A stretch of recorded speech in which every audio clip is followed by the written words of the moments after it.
Hey everyone, welcome to another episode of the Autonomous Health Podcast. I'm your host, Anmol Madan, and with me is Stefany Goradia, who's here to talk about health equity, the challenges, the opportunities, and how things might evolve in this new age of AI. Welcome, Stefany, to the podcast. Hi, Anmol. Thanks for having me. I'm super excited to be here. Stefany, we usually start these with a quick introduction. Tell us about your story, what brought you here, and what makes you passionate about this important topic of health equity in our society. Yeah, great question. So I had a bit of an unusual path to get here into data. I graduated in 2008 with a statistics degree, and it was right into the middle of a recession. And this was well before data science and all this was the rage. And I just ended up in healthcare somewhat serendipitously because data was somewhat closely related to statistics, as you can imagine, but it wasn't as well articulated as it is these days. Fell into healthcare, really just, it was probably one of the most challenging, complex, crazy, problems. And of course, that interested me right away. So I don't know if that's a sign of passion or a sign of, craziness or something else, but Yeah. I was just hooked on it. I started doing a lot of work with medical economics and payer analytics and Medicaid, the Medicaid programs, things like that. Got involved into care delivery analytics, worked for a large health system, really got to see it from that side. That sort of morphed naturally into working on population health initiatives, community health initiatives through the lens of quality, cost, engagement, experience, really all the different areas. And one thing I love about healthcare is there's always so much new to learn. And so I was just kind of on this path of constantly learning and growing, and it all kind of culminated in 2017. My colleague slash best friend slash former co-founder convinced me to start a healthcare analytics company with her. In 2017, it was sort of a niche boutique analytics as a service. So we did that in 2017. And that was great. We got to serve all stakeholders in the ecosystem, vendors, government, whoever needed it. And one thing that we found was that, just the challenges were consistent across the board. There's so much data out there. There's so much to look at, and it's really evolving now, especially with health equity. And so we did our consulting for about 5 years, and that caught the attention of a much larger software development, data engineering, data science company of about 80. And so we were acquired in 2021, about 2.5 years ago.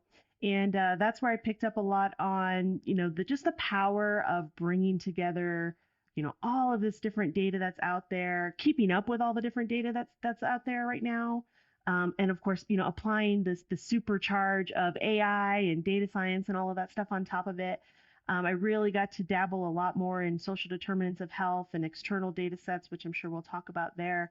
And my time came to an end there in March of 2023 of this year. So now I'm on a path to help other startup founders who have this similar type of experience. So folks who are working in health tech or health innovation, helping them understand what it means to run a startup, especially having experience going from 2 to a company of 80, working across the entire spectrum, helping them understand what it means, where they fit, and how they can most importantly create products and tools and services that are truly going to transform healthcare for those who need it the most.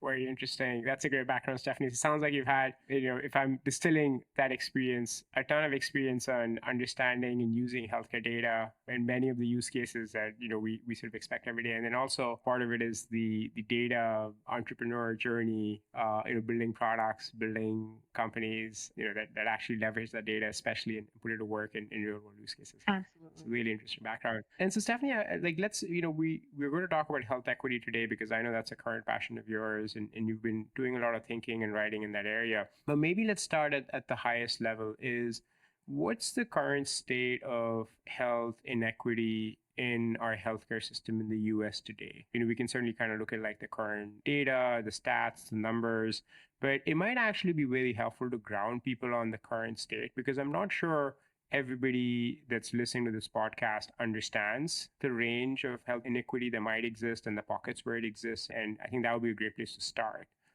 So any insights there you want to share or anything you'd like me to kind of dive into? Yeah, no, that's a great question. And actually, it's kind of funny because, like, as you mentioned, I do write regularly on this topic. And I was about 20 issues in, 20 weeks in. And I said, Yeah. I need to probably back up and actually say, redefine what health equity is and what it means to me, Yeah. because it's so nebulous and it's evolving and it means something different to everybody based on their lived experiences and their professional experiences. So I think it's a great question. Right now, I think when a lot of folks think about health equity, some of the first things that come to mind, I think it does get intertwined a lot with some of the social determinants of health work and data around that. I see them as complementary, but not quite the same. Health equity or inequity, as it were, uh, in some cases will refer to really just the different ways in different sorts of people, groups of people, subgroups of people, different race, ethnicities, backgrounds, disease, whatever it may be, either experience the healthcare system or access the healthcare system, or most importantly, have different types of outcomes from the healthcare system. So I don't have any of the hard numbers, and I would hate to pull one out. But as an example, there's plenty of documentation and literature out there that shows, for instance, maternal mortality among Black women versus white women and things like that, and a lot of just other kind of disparities where different groups of people have very, very differing outcomes for many, many different reasons. And I think that's what's really starting to get people's attention. They're really starting to understand that not only is it about the outcomes, but it's about how different groups of people are experiencing the healthcare system. And of course, accessing it. So, just taking access as an example, that could be anything from folks who live in a rural community not having equitable access to care. It could also be folks who maybe are Medicaid or Medicare beneficiaries, either being treated differently or not having the access to the same network of providers or what have you. So it could be location based. It could be even discrimination in healthcare. I mean, it could be, a member of the transgender community, experiencing healthcare differently or not experiencing gender affirming care and things like that, not being able to get the care and support and resources that they need. That's some of the big ones that we think about. As we get further into this health equity mission, I think that what we'll also start to see is it's not just about different people experiencing different outcomes in some of the health related ways that I mentioned, but it pervades every aspect of our healthcare system. The system as a whole, the institution of it is just the way that it is built disproportionately impacts different people across the spectrum. A great example is like the revenue cycle or financial aspects.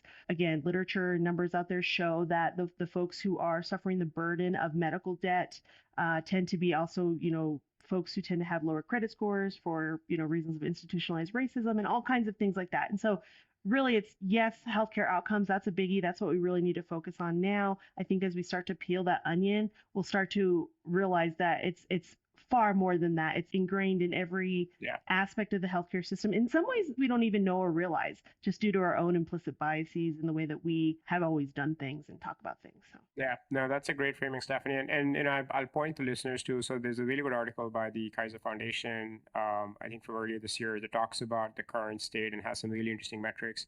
And they do track the differences in life expectancy, infant mortality, like post-maternal care, some of the examples you just gave, and the quantitative impact that actually has. And my understanding of it, and I'm not an expert by any means, but I do think all of us working in health need to be aware of this topic, right? And so I would say I'm still very much on the learning journey here. It is a combination of things, right? So it's access, it's the experience of care, and then it's clinical outcomes. And then all of those ultimately in any healthcare context do also add up to the cost of care. And so, I mean, the cost of care is a function of those attributes. And so I think all of those sort of play together, and there's clearly a variance. There's clearly some inequity. And any insights into, Stefany, has this always been the case, and have we just really started tracking and measuring this in the last few years? Like, what's the root cause? If you had to guess, and I know this may be a bit of a history lesson, and maybe we don't have kind of insights here today, but if you do, like, do you have an intuition for, like, has this always been the case? Is this a function of our society for the last 50 years, 100 years? Is this a relatively new phenomena that's accelerated by other economic forces or social forces at play? Like, any insights into how historical is this? And I feel like in the last couple of years, everybody's realizing and recognizing health inequity and talking about the ways to address it. Talk to me about the time axis here. Yeah, that's a really great question. I think it's going to depend on who you ask. So, as I've been really getting into this and talking to a ton of people, you hear some people who say, oh, people are only just now starting to sort of pay attention. And probably because, like you said, there's a lot of hype and in some cases, even buzzwords, in the media that's starting to be used. Yeah. We're starting to see a lot more organizations bring in like chief health equity officers and diversity officers, even though DEI is a little bit different, but similar in some ways. But so there's sort of that camp that says, it's just now starting to get renewed focus, or maybe just focus, and also funding that comes with that, which is really, really exciting because I think in the past that's something that it didn't have was a real means to fund some of these initiatives. But to your question about how long has this been, I mean, this is when we're talking systemic inequities, those are deep seated, deeply, deeply seated, long standing. And when you talk to some healthcare veterans who've been doing healthcare for 40 plus years, God bless, they'll say this is not a new issue. I mean, these things have existed forever, or I've been fighting for this forever. And so, I think it always has been there. I don't know if by the same name or semantics, and certainly I don't think with the same amount of backing and popularity, which on the one side is a bit of a downside because people say, oh, now health equity is just a buzzword and everyone's using it for marketing and stuff like that. But on the plus side of that, it's really hot, it's getting a lot of attention, and for me that represents some opportunity to actually get some money or some momentum behind it and to really start to try to address it. I think it's also becoming, maybe because DEI somewhat paved the way in some ways, I think it's becoming a bit more of the mainstream conversation about just diversity, equity, and inclusion in general, which is great. I hate to see when that's relegated just to like an HR function rather. But I think that that's also paved the way, and the awareness for a lot of folks to start saying, oh, maybe this is an issue. And to your point, oh, it actually is impacting our bottom line, our quality outcomes, our patient experience, or whatever, in real measurable ways. And to me, that's very important because if that's missing, we could talk about what the right thing to do is all day long, but there's many priorities right now, very limited resources, and so where do we really focus it? So Yeah. it's exciting for me to see this renewed or new interest in wherever you stand. Yeah. No, and so just and I think that's super helpful. So it sounds like to repeat what you said, is there's a systemic kind of probably historical basis. It's probably existed for a long time in the healthcare system. There's now awareness. There's resources at work. There's organizations that are making this a priority, which is really good news for all of us as consumers of healthcare and as members of the country and the society. And so talk to me about then the next step, which is, if you're a healthcare organization, maybe in the plan world, in the health system world, as a provider, maybe even as a new, kind of digital health or telemedicine company, right? We're seeing all these organizations kind of support people across different parts of the healthcare needs. How do you take the first step in measuring? Are you even set up as an organization delivering equity-driven care? What does that even? How do you even quantify it? Are there like industry standard benchmarks that everybody should be using? And how would you guide people to sort of think through and understanding, what level of inequity they have or may not have in their current kind of healthcare population consumer base? Oh man, it's such a, as everything, it's such a loaded question with so many nuances. Yeah. I think this is one of the biggest challenges, though, in health equity because there is truly no one size fits all. And the reason is because, Sorry, I want to apologize. I'm a terrible host because I take like 3 hours of content and put it in like 30 minutes. But I think it works. Sorry, go ahead. Yeah, let me yeah, answer that one yeah. sentence for you. No, no, no. It's great. It's great. Yeah. So I think it's a challenge because there is truly no one size fits all. I'll touch on some measurements here in a minute. But I think that's one of the reasons it has been so nebulous or difficult for folks to get their hands around it. So I'll give some more concrete examples. I'll go back to like my rural versus my metro area. Right. If you're a rural health system or hospital or what have you, your patient population looks very different, your payer mix looks very different, the services you provide look very different, the way that care is compensated, your charity care, all these things look very different, right? So if you were to go in and do an analysis on your data, you're going to be looking for very different things to expose inequities, if you will, than a very large metro system that may have a completely different demographic of patients and what have you. So that's one thing, is just the sheer differences from one organization to another and how you run and operate. So that's one. The other is really just not having a standard set of defined metrics. So I will say, because this is getting a lot more, popularity is not the right word, but a lot more um, interest and focus, Awareness. awareness, Yeah. yes, from like CMS and the Joint Commission, things like that, they are starting to bake in some metrics that we would typically in the past think of as like quality metrics or reporting metrics that are directly tied to quality scores or reimbursement or whatnot. They're a little light, they're a little generic, I think, and they're mostly around like screening and how many folks you screen, which is a great start. And CMS actually did just release a roadmap for health equity, but the lack of, just industry standard metrics is just a real challenge, and they may not even be applicable again because of your unique situation. So, if I was an organization, the way that I would probably start is just some simple things like, does my provider makeup remotely match my patient mix? Does my patient mix remotely match the community demographic mix? I mean, stuff like that. Right. Start looking at subgroups of people and different outcomes or things. So go back to like medical debt. Is all of our AR, do we see that among certain populations? Do we see that among different subgroups of people? Do we see that among different types of folks with certain payers, Medicaid or what have you? Certain regions. Let's peel that onion a little bit more. I mean, it's up front, I think it's kind of throwing a little bit of the spaghetti to see exploratorily like where does it lie, but that's how we're going to kind of unearth some of these that have been hidden. And Stephanie, going back to your analytical background and your experience kind of working with these data and especially in population health settings, is there today in the health equity world, either at the CMS level or maybe even as sort of public standards, like is there like a standard approach where a provider system or a healthcare organization could like plug in their data and be like, this is where we stand, and here's how we compare to the industry benchmark or the state guideline, the average kind of mix, because there's obviously going to be some variance, right? Just to use your example, does my provider population match my patient or consumers walking in the door for my product? Never going to be perfect, but like how far are you and at what point does it become a health equity challenge, right? Or what kind of training do you need to do for your providers to remediate, even if they are different backgrounds or different cities and things like that? Yeah. Is that standardized? Are we getting to sort of industry-wide standards for measurement, or is that actually still a missing gap in your view? Honestly, I think it's a huge gap. To your point, just kind of going back on the workforce, that's kind of sort of I'm kind of idealistic in saying that when I recognize all the provider workforce shortages and challenges and all of that. So, Yeah. Yeah. but to your question about benchmarks, I think it's an interesting one. I've been thinking a lot about it. No, well, yes and no. There's certain types of benchmarks, if you could consider them benchmarks, maybe more so data sets or things that you could look at. I wouldn't necessarily call them benchmarks, but things you can look at to see how others are doing in certain areas.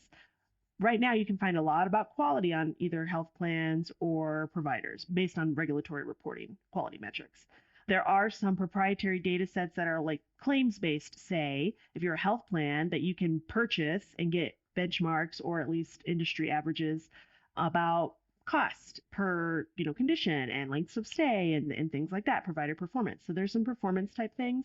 In terms of health equity or health disparities, there is community level data out there, but again, community level data is very high level, and that may not be your patient Yeah. mix, and your patient mix Yeah. may look very different. So the short answer is yes and no, but more no on the health equity related things, I think. But I think it's an interesting area. Yeah, and that's been, to be honest, that's been my experience too. And I think even for companies where there is an appetite and they want to do things, often the first kind of limiting friction point is just measurement. It's just knowing where do we stand, right?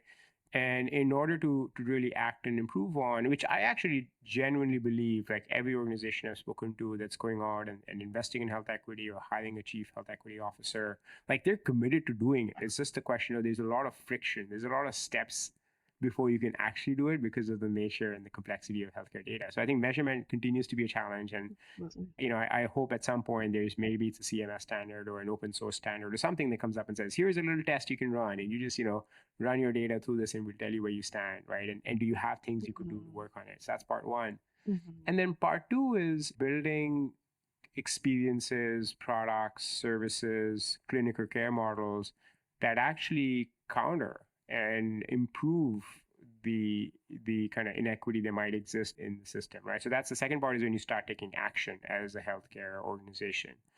And so, in your experience, based on what you're seeing in works in the field or perhaps in the literature, are there specific actions or specific sort of pathways that organizations need to be doing, that especially the ones that are delivering care, whether it's a traditional healthcare organization, health system, provider group, or even a digital health or hybrid healthcare kind of modern kind of product? I mean, any theses or themes on like what they need to be investing in and how do they build these care models that actually bridge the gaps in health equity that might probably exist in their population, even if not measured?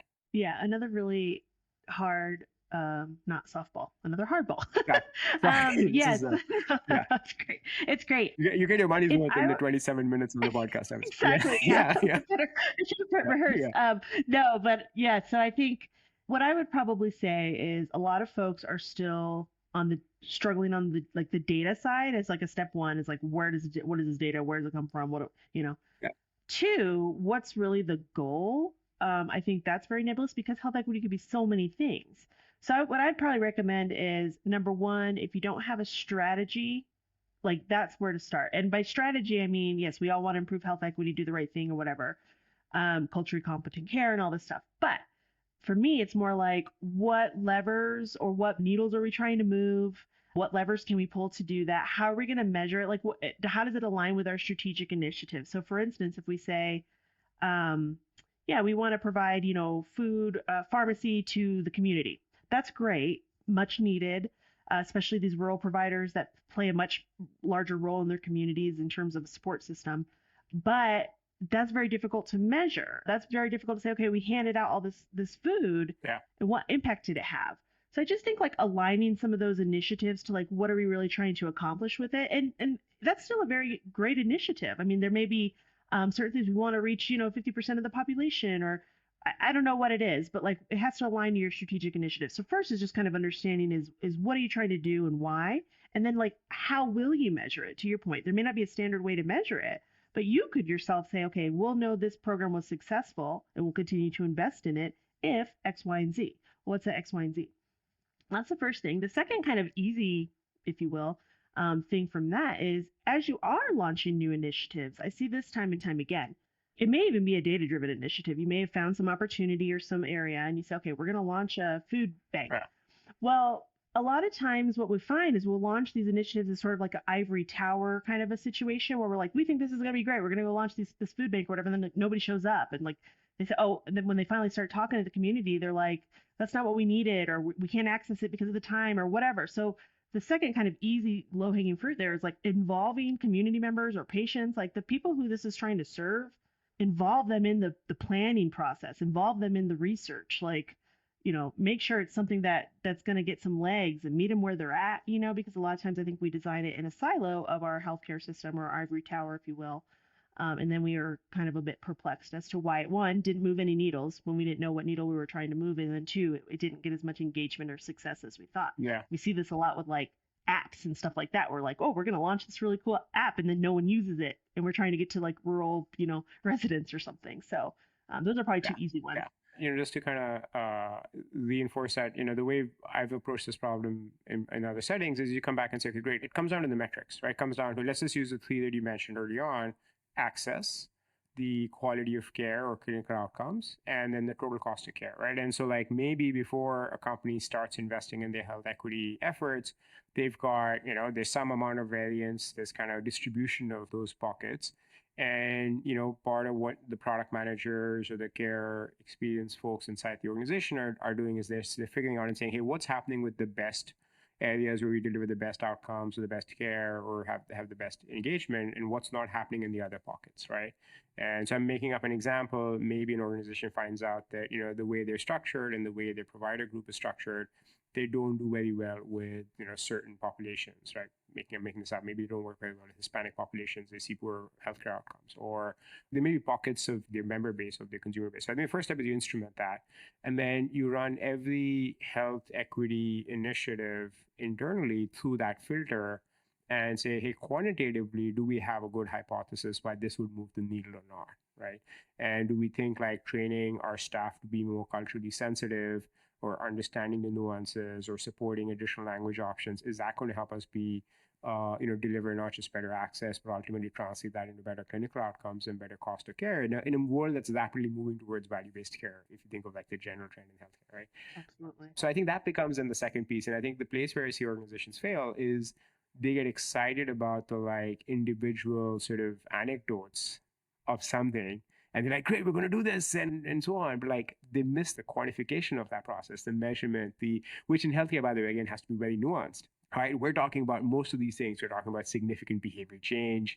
We're talking about significant kind of evolution, and so like it might be 6 months before you actually can measure in any meaningful way the impact of something you did earlier this year, right? It Absolutely. might be a year, it might be you see it in the next year Mhm. that you launch. And so I think it takes time to see the impact on clinical outcomes of these initiatives. So I think like part of where there's a need is I mean, there's certainly the measurement and sort of benchmarking measurement and sort of piece across the industry, across the entire healthcare ecosystem. But then the second is also saying, okay, these are, initiatives that are tried and tested that we know work. And it's like, this is where you probably want to start. And if you're starting this and doing this well, you should be able to see X percentage improvement in the population where you tested for in a certain amount of time. That's a reasonable amount of time, right? Maybe it's months or years, not days or weeks. Absolutely. Is that what organizations are doing? Is that what they need to be doing? Or does that sound like a totally off the kind of, like, is that a different approach than what you're seeing happening in the world? Actually, no, I think I think it's a great approach especially as a data person. Right. I do think a lot of organizations are doing that. And I also think a lot of organizations aren't doing that. So it kind of depends. I really like the approach though. I really like the hypothesis testing, sort of the what if testing a little bit up front. And then again, kind of just aligning that to what your strategy and goal is, putting that first and foremost. So I think that helps. Right. It's a challenge though, because those stories, those anecdotal stories, like I had to teach myself this as an analyst, like every dot on that graph is a person. Right. And so it's hard to say that they are or not important, as it were, if it's in the grander scheme of things. So Right. yes, I do think that's great. I think it's a real challenge because the data itself is hugely biased because of the way in the constructs of the healthcare system. And so it's not worthless. You can still use it for a lot. But in creating these kinds of initiatives, because for these specific types of initiatives, we're trying to get at folks who have historically fallen through the cracks and we didn't realize it.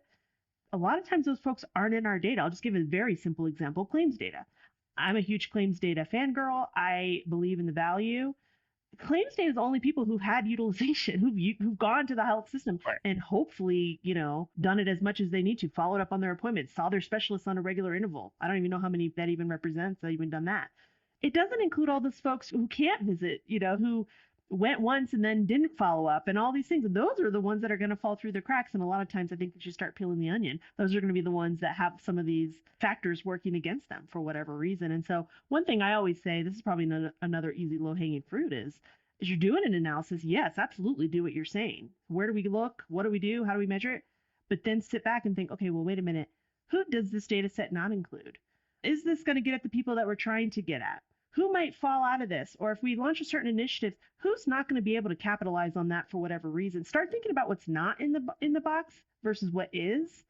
And I think that could help you kind of get a bigger picture. And a lot of times I think those are the folks we're trying to get. So there's another way to look at it. Yeah. So that's a great example, right? And so there are data gaps, and healthcare data is never going to be perfect. So being mindful of that is crucial, as you mentioned. You also use an interesting word, and as you were describing that, is bias. And that word comes up often in my world because there's this idea of algorithmic bias. And algorithmic bias is, it's become, I think, really important in the discussion, I'd say, in the last 5 or 7 years. And I think it's sort of ramping up and is a common kind of theme for people building data, AI, machine learning kind of products in healthcare for them to think about. There's a classic, I think, very famous study that I'll include in the show notes, but that spoke about in some of the cardiovascular settings, differences in access were actually translating into, algorithmic kind of training data because just certain sections, I think in that case, it was African American men, were just like less likely to go seek care in the first place. And so that actually was in some ways influencing the algorithms. And so a lot of like algorithmic bias tends to be, as you mentioned, we're training these systems on often incomplete data, often data that's only collected at the claims point and is missing, a bunch of other context. So have you sort of thought about that? Is that a topic that's closely linked to health equity? Do you see that as a kind of completely different discussion? Like how would you tie those two together from your lens as coming at it from the health equity lens? Absolutely. In fact, this is a huge interest of mine for a number of reasons. So, when you talked about bias, instinctively went to data bias, model bias, algorithmic bias, all these real quantitative things, and that's very much an issue, and that's very much one type of bias that is going to be exacerbated by the bias in how the data is collected and how the data is aggregated and who it includes and all this stuff. So yes, absolutely, that's a huge issue. There's also all kinds of other like personal biases that impact even like how I, as an analyst, interpret that information or how I as a data scientist might even develop a model. Yeah. And I'll give you an example with health equity. It's very you have to always really stop and sit back and think, well, wait, why am I thinking this way, and what am I trying to get at? Health equity. So I want to develop a model that's going to identify people who are most at risk of, I don't know, defaulting on the payment that they owe me. I don't know. You start throwing in features that could be a little racist, or could be a little bit biased, if you will. And it's a slippery slope, but then you have to kind of stop and think, like, even the way I'm designing this is sort of like to seek out a certain way. And then you're going to feed it potentially biased data. And then that could, potentially influence the bias of the model. And then that's just going to exacerbate upon itself, and the system sort of feeds itself. So there's all kinds of, like, what I'd kind of call like data bias, or more concrete, quantitative bias, as well as a ton of personal bias that goes into how we even design analyses, algorithms, how we even design programs, workflows, assumptions that we make about who's going to use something, telehealth, for instance. Yeah. Yeah, that's right. We thought telehealth was going to reach, folks who didn't have access and stuff. And then we turned out it was like the exact opposite, so yeah, just. Well, so I want to come back to telehealth, but first I want to go, I guess. Yeah. And so I think the way I've thought of that framework, right, is sort of it's almost like when you're designing a new product that's built around data and AI and healthcare, is you almost want to think of all those three, right? So the first is, as you mentioned, the kind of designer's perspective and the way you're thinking about even architecting the model, maybe some bias there.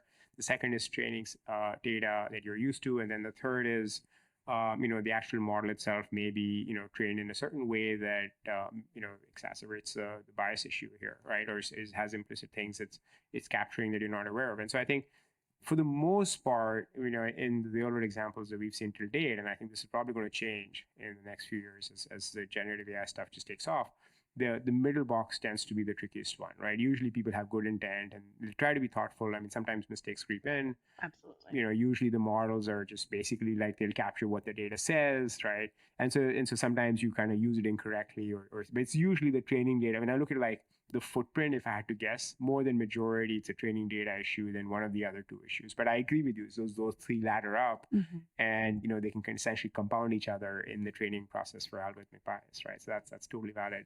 And I think the interesting thing that's happening is what's happening with large language models, which is a topic we've spoken about in this podcast now for a few episodes, because they have a number of applications in healthcare, and they've obviously caught the kind of the hype cycle, the AI hype cycle that we're in. I can say that because I work in AI. I'm kidding. I think it probably is going to get worse, because I think the ability to evaluate these kinds of models when used in a setting like healthcare or education or financial risk scoring, for example, financial transactions, to understand and assess their implicit kind of, bias tendencies that, they may be across the billions of parameters that they maybe somehow learned based on the content that they were trained on the internet. I mean, that's going to be a really tricky one to actually measure. Right. And it's going to make the way we think of algorithmic bias and the way we approach it actually a lot harder than perhaps it has been even to date. I don't know if you have any thoughts on that. I totally agree. And I totally agree. I'm being a bit hyperbolic just for, drama's sake, but, but I totally agree with you. I think the majority of people are well-intended. And like you said, it's so implicit that you don't even realize it. And that there's a lot of unlearning to do. But to your point, I think that could be an opportunity too, right? Like if the algorithm is biased and it comes out and it shows it's, largely favorable to one or the other, whatever, like, again, if we kind of step back and look and say, oh, wait, why is that? Oh, wait a minute, the data was biased. Well, wait, why is that? Oh, wait, it's because we weren't even capturing something about certain people. Or like, I think that could actually lead us to areas of improvement as well. Yeah. It might pop out sort of as a bias or the algorithm's off, but let's use that as a learning opportunity to then go to the root and get a little bit better. So I think it's good in that way. And I also don't think this kind of gets my goat probably just as a data person, where like people will be like, oh, like it's completely worthless because it's biased. I heard it's biased, or it's completely worthless because the data is incomplete, or it's blah, blah, blah, blah. It's always coming back to like the data, right? I'm like, well, it's not perfect, no, but it does illuminate a lot of areas that we need to go a little bit deeper on, and that to me that's the value. And you still can use it for certain things. You just have to be, as a practitioner, very wise and very aware of the limitations and when it's applicable or not. And that's where it's dangerous. You get kind of like citizen data scientists or something who may not fully understand the domain. That's very scary. In healthcare, it's life or death sometimes. But That's why I think the best data practitioners, in my opinion, in healthcare just also know the domain really well, or work really closely with somebody who does, because of that. But it's an opportunity, and it doesn't render the data useless in any way, I don't think. Yeah. Stefany, any parting advice for people building products or services or running companies in the space? I would probably I'll just go back to trying to center everything on equitable either access or outcomes or inclusion. To do that, again, I think the easiest way is to stop and say, what assumptions am I making? Again, who's outside of that box? Who's not inside of the box of my assumptions? I think recentering it on that and kind of just being aware of some of these issues that we've talked about will really make a better product, especially if you're trying to target some of these folks that we're talking about, as more and more folks have realized that these are the folks who are falling through the cracks. It makes it harder because they're not going to maybe even be in that data in the way that we need them to. But I think if you're always centered on that, and kind of questioning that and questioning your own implicit bias, I think that's a really good start on centering your products on equity, and also kind of being mindful of what lever are you moving Yeah. for ultimately what goal. Awesome. Well, a big thank you to Stefany Goradia, who came in and talked to us about health equity and with a little detour on algorithmic bias as well. Once again, I'm your host, Anmol Madan, and this was yet another episode of the Autonomous Health Podcast. Thanks for listening. Thank you.